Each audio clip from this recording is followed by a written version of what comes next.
Welcome to Week 2, Video 2 for PSC 355, and in this video we're going to be discussing the sector model of trade preferences. Now, the central question we ask in this video is the same as the previous one. What is it that explains government's trade policy choices?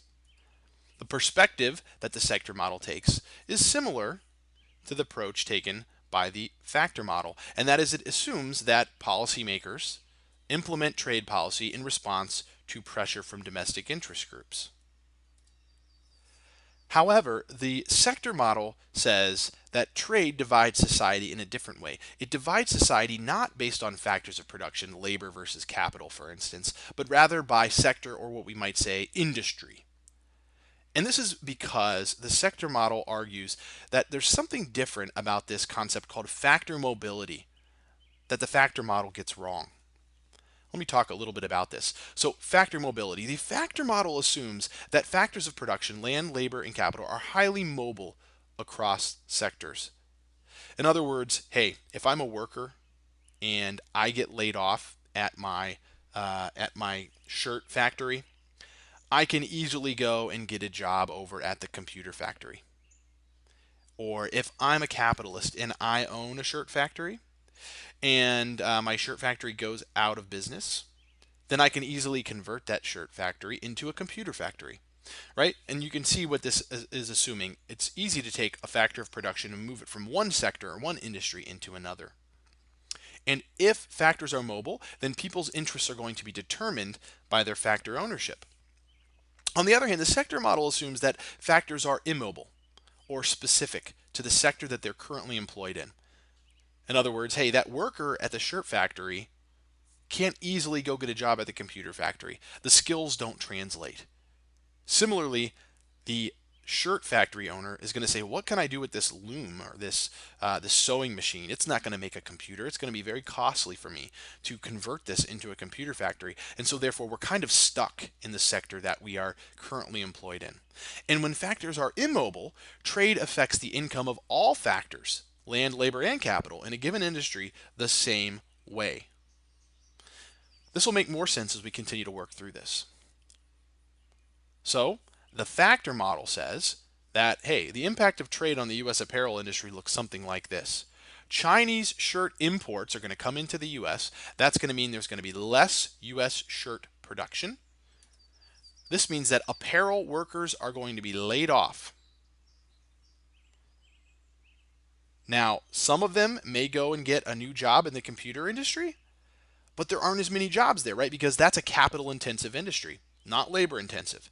So some may go get a job at the computer factory, but many of them won't. And therefore, the surplus of workers is going to mean that wages are going to fall. On the other hand, the apparel capitalists are going to quickly shift into computer production, right? They're going to turn their shirt factories into computer factories. And now, with that increased demand for computer production from Chinese buyers of computers, since the US is now exporting computers to China, they're going to see their income rise, right? Because the demand for their factor is going to increase, leading to a higher price.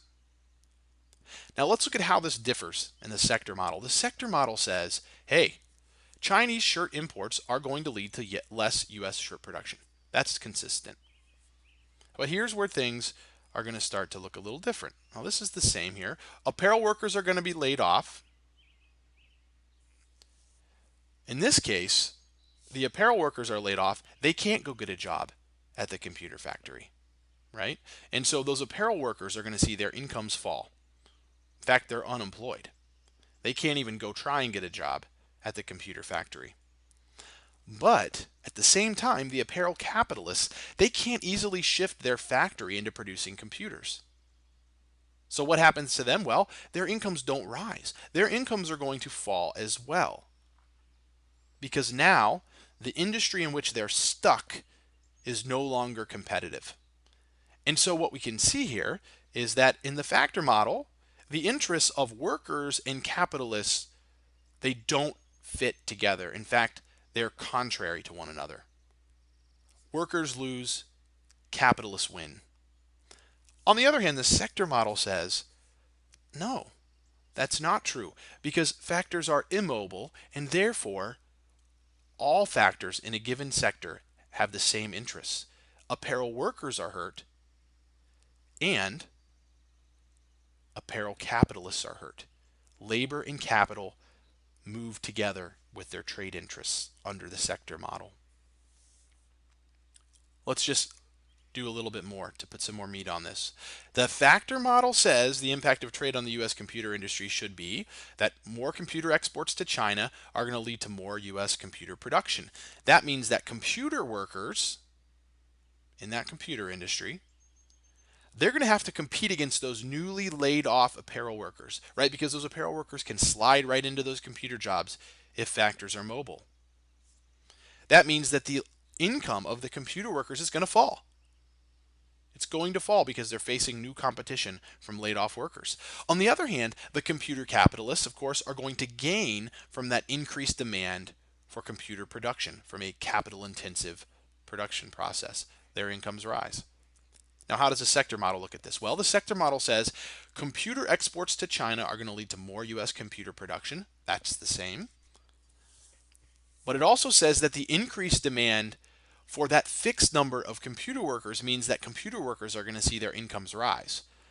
So again, remember, those apparel workers under the sector model can't easily slide into those computer jobs.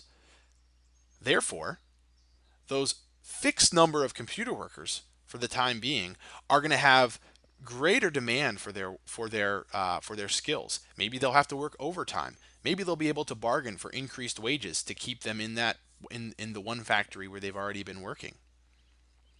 On the other hand, computer capitalists, they're going to gain from that increased demand for production of computers as well. So again, just like we saw with the apparel industry, the computer industry is going to see the factor model believes that incomes are going to fall for workers, but they're going to rise for capitalists. You don't have, again, you have a disconnect, or even you might say a tension between the interests of labor and capital. On the other hand, the sector model says that the interests of labor and capital in a given sector, in the computer sector, are the same. They move in concert with one another.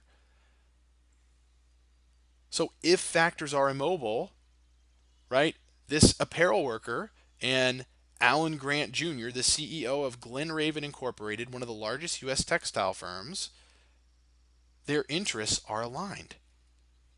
They are the losers of free trade in this simple model we've been using. On the other hand, if factors are immobile, that computer worker and Michael Dell, CEO of Dell Computers, they're the winners. They have interests aligned with one another. Trade patterns under free trade are expected to be exactly the same from the sector model and the factor model. Nothing changes here. What changes is the winners and losers. The sector model argues that in labor-abundant China, labor-intensive workers and capitalists are the winners. It doesn't matter if you are a worker or a capitalist, a factory owner in China. If you're in the shirt industry, the apparel industry, you win. But if you're in the computer industry in China, you lose, whether you're the capitalist or the worker. If you're the worker or the capitalist in the shirt industry in the US, you lose. But if you're the capitalist or the worker in the computer industry, you win. Other terms you might see associated with these two groups are the losers are what tend to be referred to as the import competing sector, because right now US shirt producers are competing against imported shirts from China. On the other hand, the winning sector is referred to as the export-oriented sector. This is the industry within an economy that benefits from trade because it is able to now export its produced goods to foreign countries. The sector model, like the factor model, gives us simple, elegant predictions for lobbying. It says that labor and capital employed in export-oriented sectors or industries, the winners from free trade, they're going to lobby for freer trade. And it says that labor and capital employed in import competing sectors, the losers, are going to lobby for protection. The bottom line here is that societal interests over free trade might be divided along factor or sector lines depending on which of these approaches you believe. Truthfully, there's some truth in both of them. But both models suggest that government trade policy is a reflection of societal interests over free trade. That's how we explain government trade policy. We look at the interests within society, and then we can expect or explain the kinds of policies governments will choose. We'll see in the next video how this contrasts with a state-centered approach to trade policy choice.